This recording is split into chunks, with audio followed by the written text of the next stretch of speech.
Hello, everybody, and welcome to Dishing with Stephanie's Dish, the podcast where we talk to cool people in the food space. We talk to a lot of cookbook authors, and today I'm excited to talk to Sally Ekus. She is a literary agent, which, if you've written books or you're trying to get a book published, you know how important the agent process is. She leads a boutique culinary and lifestyle division via JVN LAINC. Did I get it right? Yeah, JV in LA. Yeah. Okay. Yeah, I And lead the Ekus Group. go ahead. Oh, I was just gonna say, yeah, I lead the Ekus Group. So we're a culinary and lifestyle division within a broader agency. And the Ekus Group was started by your mom, who's Yeah. a legend. Yeah. Um, your mom has like one of the largest cookbook collections that I'm aware of. In fact, the largest, according to Guinness. Yes.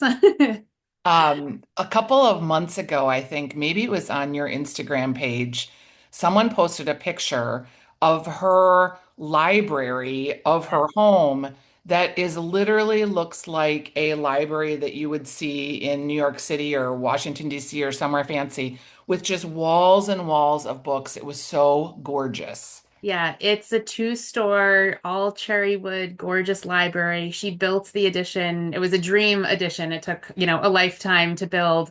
And it is filled with cookbooks, almost exclusively cookbooks. Her fiction and children's books and other like personal books are scattered elsewhere around the house, but the library is almost entirely culinary. It's really cool.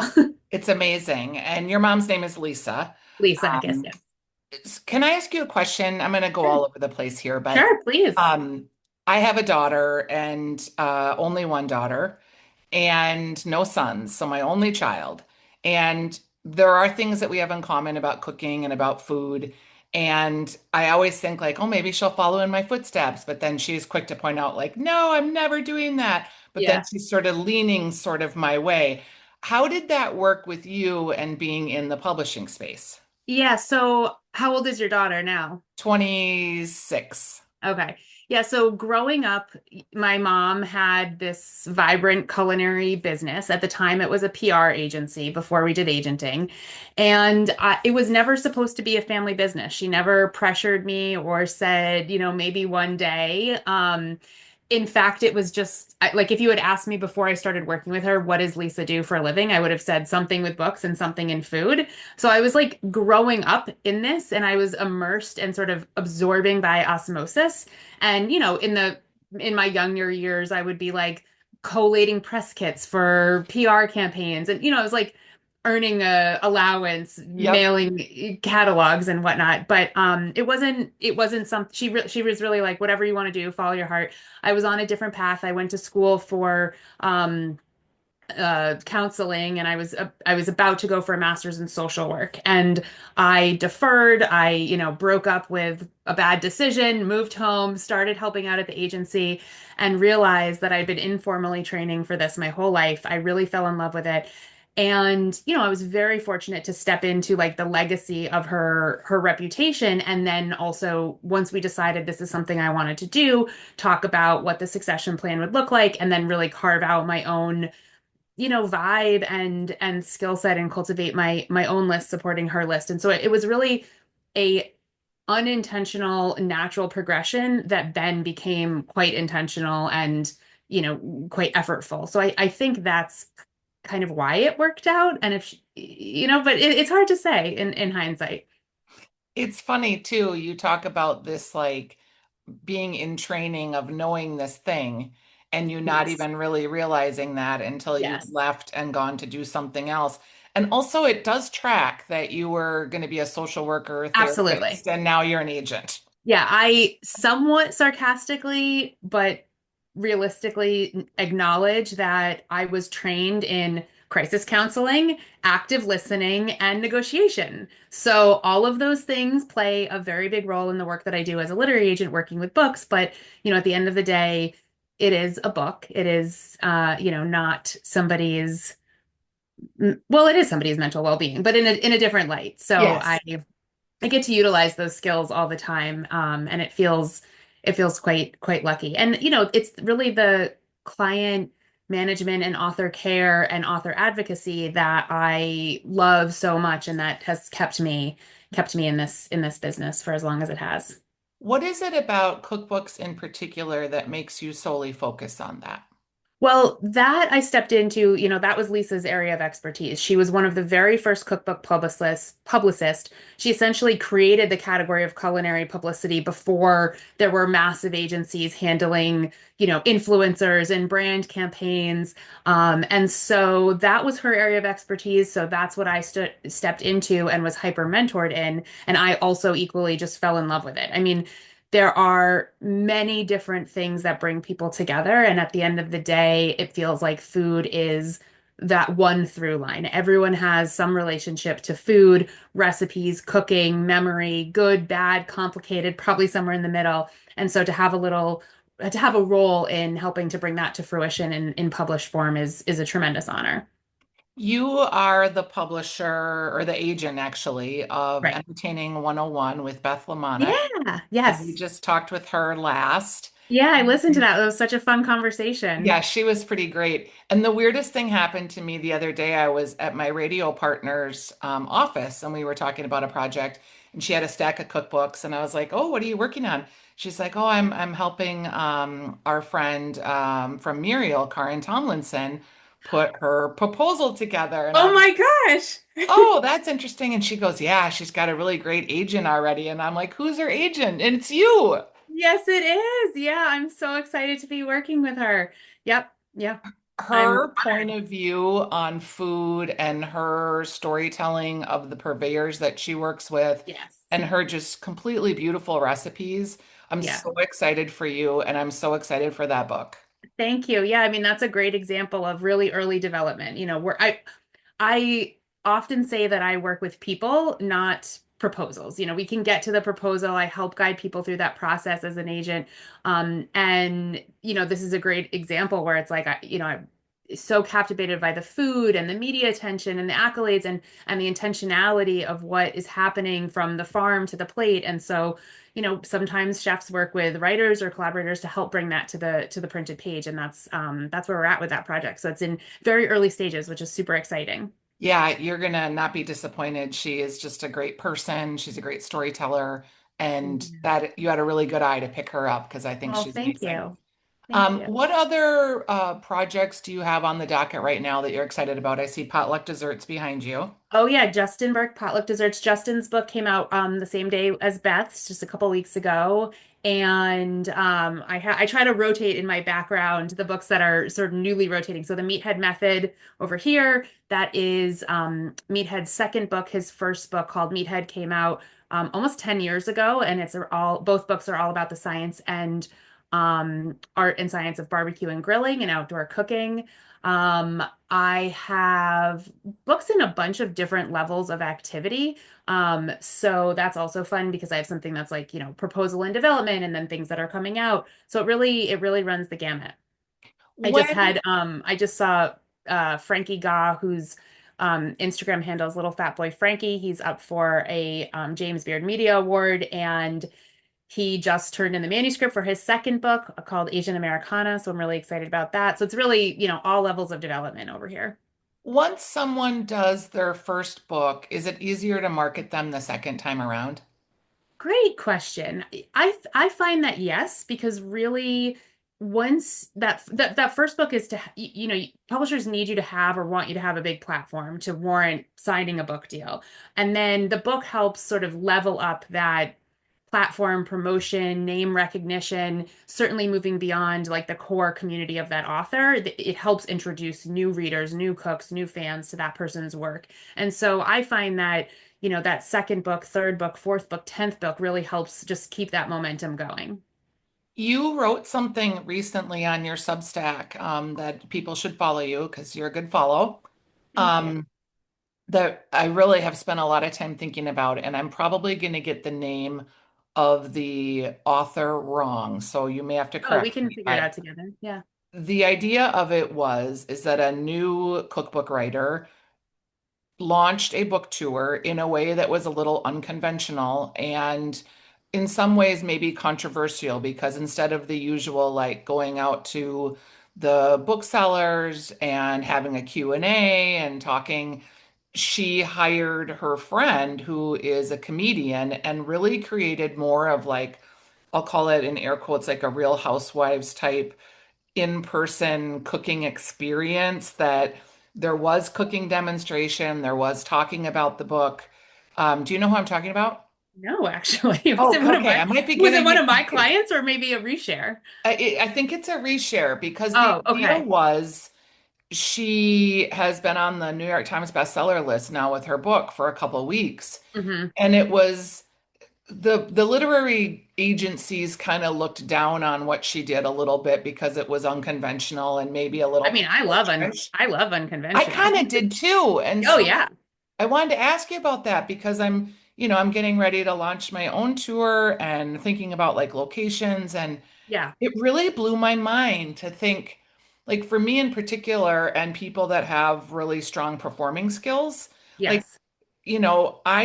I would say I'm more of a performer of cooking content than I am of necessarily creating recipes. I do recipe development, but it's more Yeah. about the presentation of it. And I think that's so cool to think about that we're bringing books into this digital age in that way. Absolutely. So my overarching advice with anything in publishing is it depends and you do you. Like what fits for one person is not one size fits all for the other book or other campaigns. And so I love to share information, whether it's on my Substack, Not So Secret Agent, or on my social, or just with my clients. Like I like to share, here's an example, or here's 5 examples of what another author has done. What is helpful? What resonates with you? And like move on from the rest, you know? How can you evolve this into your own campaign? And cooking is such a tactile experience. It's so experiential in and of itself. It's such a connector. It also can be so beautiful alone. Like, do what feels right for you, your book, and share in a way that feels true to you, because that's what I think really attracts people to come out first and foremost and like spend their free time and any sort of additional resources they may have. And make it fun and memorable. I mean, I think more and more we see brands and individual authors and companies just evolving, the term like activation into experiences, into just moments that matter. You mentioned your Substack Not So Secret Agent, and I'm wondering if Substack is changing or improving the landscape for cookbook authors. I think Substack's changing all kinds of things. It used to be that at least as a cookbook agent, we would sort of scout on Instagram or TikTok, and now Substack is certainly a major player.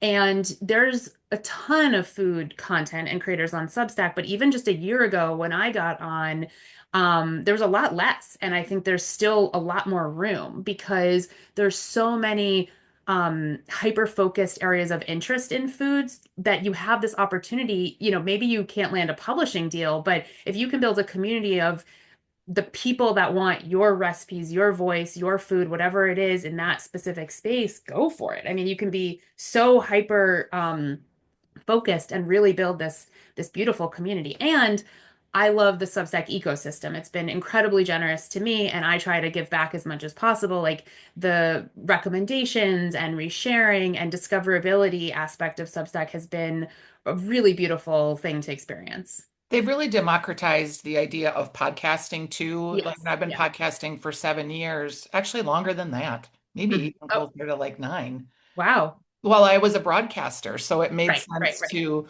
go from radio to developing a podcast space. right.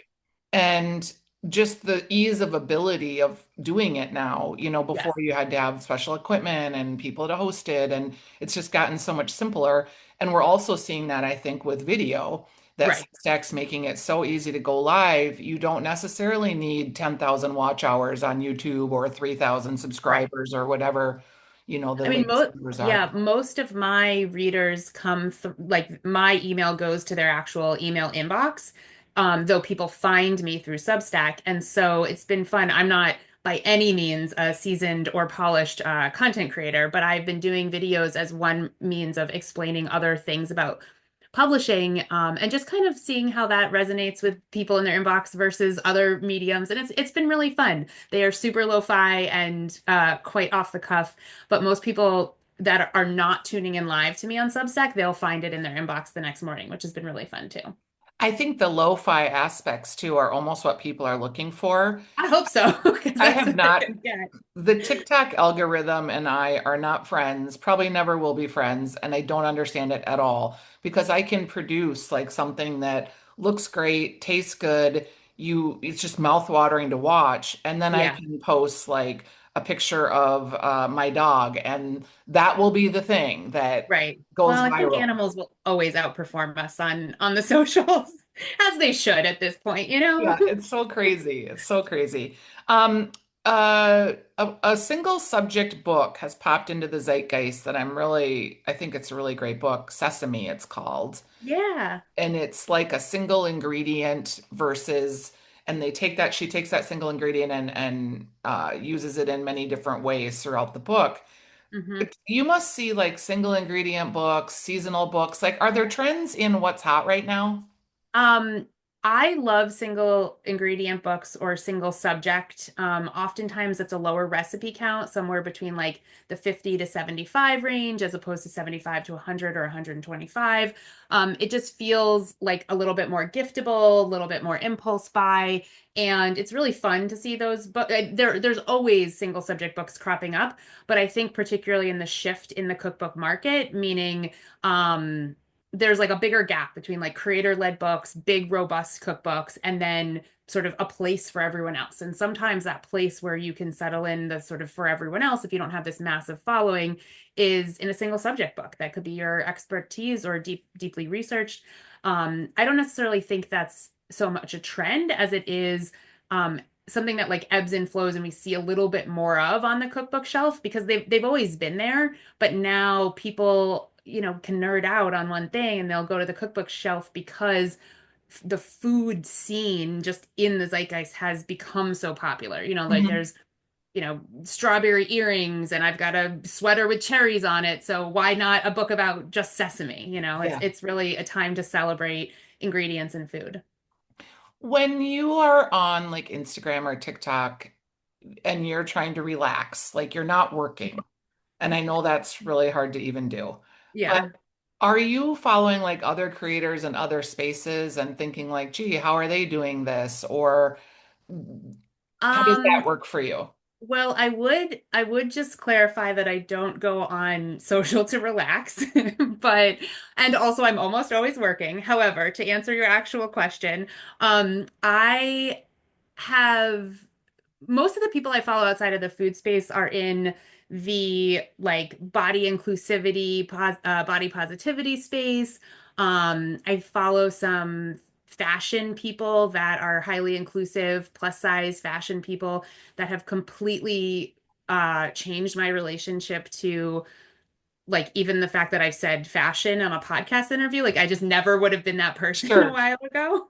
Um, but it's offered me an opportunity to see like color and textures and textiles and just the lifestyle of how we have a relationship to our closet in a new way. Also the home and space. I sometimes represent outside of the cookbook shelf, and so I like to say that I represent the home with a focus on the kitchen, but I also, hang out in the living room and I have a tiny human, so I hang out with the kid space. And so it's just focusing on other rooms of the home at times has been really fun too. So that's kind of where I dabble on social as well. Speaking of kids, I don't know why this comes to mind, but I always get asked, what are the cookbooks that you should be buying for kids? And Better Homes or not, Betty Crocker's Boys and Girls is still like a best-selling book, right? Yeah. And then there's one other one that I'm gonna not think of the name right off the top of my head, but there feels like there is kind of a empty space in cooking with kids and cooking with families. Yeah, there's a few. So I love the ATK books. I think it's a great brand. They've got great recipes for cooking with kids. Deanna Cook, who is a story publishing author, has a bunch of kids books that are awesome. And for me, I think sometimes it's not that there's like a lack of, it's just that there's still space for. And Mhm. the tricky part about pitching and representing those books or selling them is it a book for cooking with kids? Is it a book for kids to cook from? And those are different age groups and those are different recipe styles, so much down to like the page and the format and the illustrations or the pictures or the how-to steps. So there's just so many practical considerations and logistical ones that it's a slightly trickier category, but one that we've dabbled in a little bit. And there's some great books and I think a lot of space for others.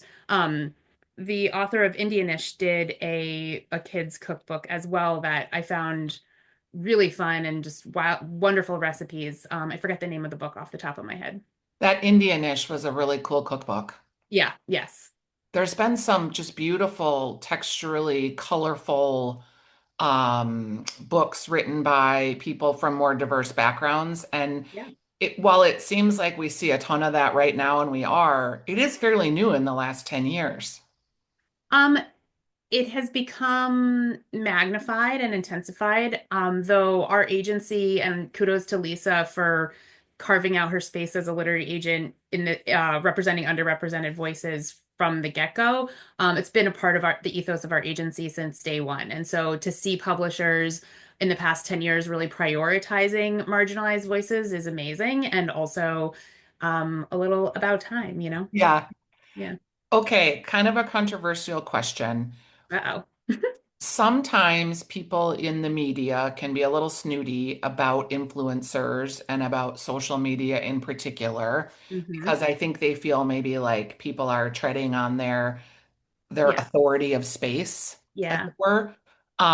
You get people that feel snarky sometimes about like, oh, they're an influencer, it's another influencer cookbook, and kind of eye rolling. Yeah. Because there are some not so great cookbooks written by really good content creators, but maybe they're not great at putting it all in a book format, or maybe Right. the recipes aren't necessarily great once they get past that beautiful shot. Um, do you think that there'll be like almost a backlash to this whole genre, as it were? I don't know that it would necessarily be a backlash in that a lot of the creator-led books, both the great ones and the more challenging ones, I think they're the like positive outcome of all of those books is that it has put this spotlight on food and the cookbook shelf. And I think the more people who are interested in what books are on the cookbook shelf, the better. What I do feel, and I've already started feeling this as an agent, is that the shift back to experts or an evolution to what is the next version of people that have really robust followings, capturing their audience in a meaningful way and delivering content that rings true to that audience and honors what the industry is looking for. I'm already hearing that shift from acquiring editors, from publishers that I work really closely with, and even in my own scouting. So I feel like we are moving towards the thank you very much for bringing a spotlight to the shelf and where are we going and how can we all support the industry at large. And the trend that we're talking about or hearing about is more expertise, Yes. more of Yeah. a microscope on something in more detail.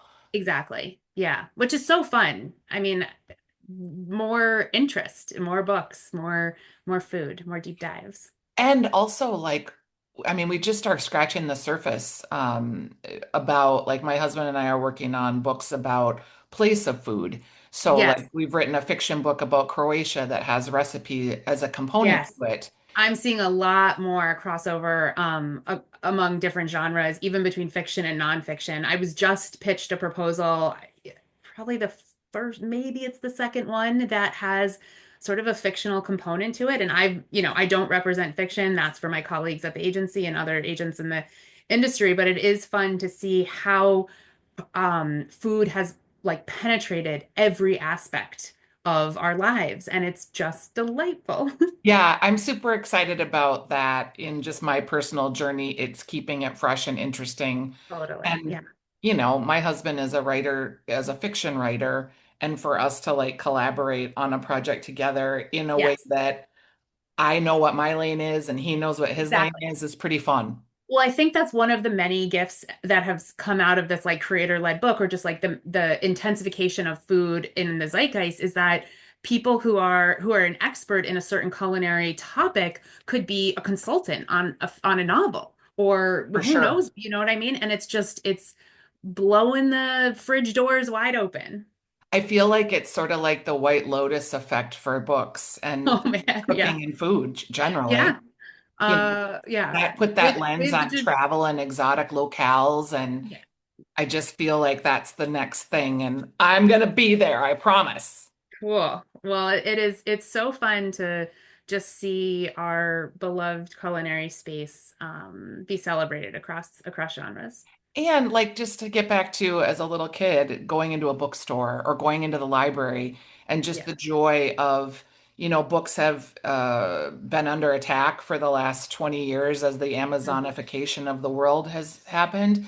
But we're seeing in Minneapolis in particular, like lots of local bookstores are opening again and Oh, people yeah. are making them multi-purpose. So they might be selling cooking things, but also they might have a Yes. coffee shop, they might do Yes. pastry. Yeah, my one of my favorite recommendations for authors or aspiring authors or just dear friends is to go to your local independent bookstore and talk to the people that work there, and ideally talk to the owner and the people who make the decisions about what books to bring in. It is a wildly fascinating conversation. Yeah, it's the best part about a book tour for me is actually like getting to talk Yeah. to the people that recommend and sell the books. And then also buy books there, not just talk Yes, to them. Yeah, and I lots should of have. them. I think that's implied, but you never know. Yeah.